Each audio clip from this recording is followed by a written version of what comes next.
ছাত্র জনতার আন্দোলনে শেখ হাসিনা সরকারের পতনের পর সারা দেশে বিভিন্ন থানায় অগ্নিসংযোগ ও হামলা এবং অস্ত্র গোলাবারুদ লুট হয়।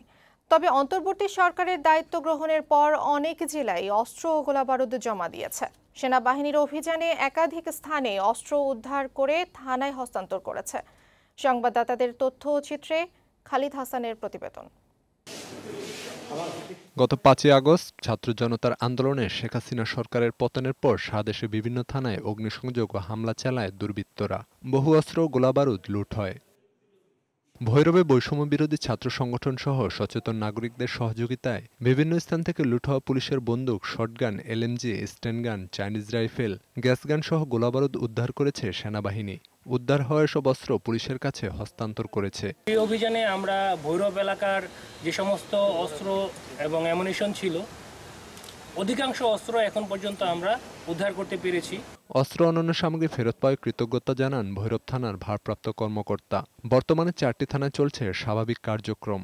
যেহেতু অস্ত্রগুলি আমাদের কাছে এখন আজকে হস্তান্তর করা হচ্ছে, সেক্ষেত্রে আমরা অপারেশন কাজগুলি হয়তো আমরা সঠিকভাবে করতে পারিনি। তো এখন থেকে অস্ত্রগুলি হাতে পেয়েছি, আমরা অপারেশনাল কাজ এবং অফিসিয়াল যে আইনগত সেবা দেওয়ার যে কাজগুলি, সেগুলি আমরা যথাযথ করে যাবো ইনশাআল্লাহ। পুলিশ বাহিনী তারা অনেকটাই ফাংশনিং হয়ে গিয়েছে। একই সাথে আমাদের প্রশাসন তো আছেই, যে আমরা প্রত্যেকেই যদি যার যার অবস্থান থেকে সহযোগিতার হাতটি বাড়িয়ে দিই, আমার মনে হয় যে একটা সাময়িক যে একটা শূন্যতা তৈরি হয়েছিল সেটি আর থাকবে না। এদিকে নরসিংদীর পৃথক স্থানে অভিযান চালিয়ে জেলা কারাগার থেকে লুট হওয়া একটি শটগান ও একটি রাইফেল সহ 5টি আগ্নেয়াস্ত্র 26 রাউন্ড গুলি উদ্ধার করেছে সেনাবাহিনী। উদ্ধারকৃত অস্ত্রগুলি জেলার পুলিশের কাছে হস্তান্তর করেছে সেনাবাহিনী। এছাড়া মুন্সিগঞ্জের সদর থানা ও ট্রাফিক পুলিশ কার্যালয় থেকে লুট হওয়া রাইফেল, পিস্তল, শটগান, 140টি আগ্নেয়াস্ত্র, 3939 রাউন্ড গোলাবারুদ উদ্ধার হয়েছে। 140টি অস্ত্র, যার মধ্যে রাইফেল, পিস্তল এবং শটগান ছিল, এবং 3934 রাউন্ড গোলাবারুদ আমরা এখানে উদ্ধার করতে সমর্থ হয়েছি।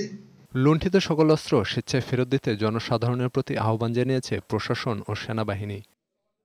ডেস্ক রিপোর্ট, বৈশাখী সংবাদ।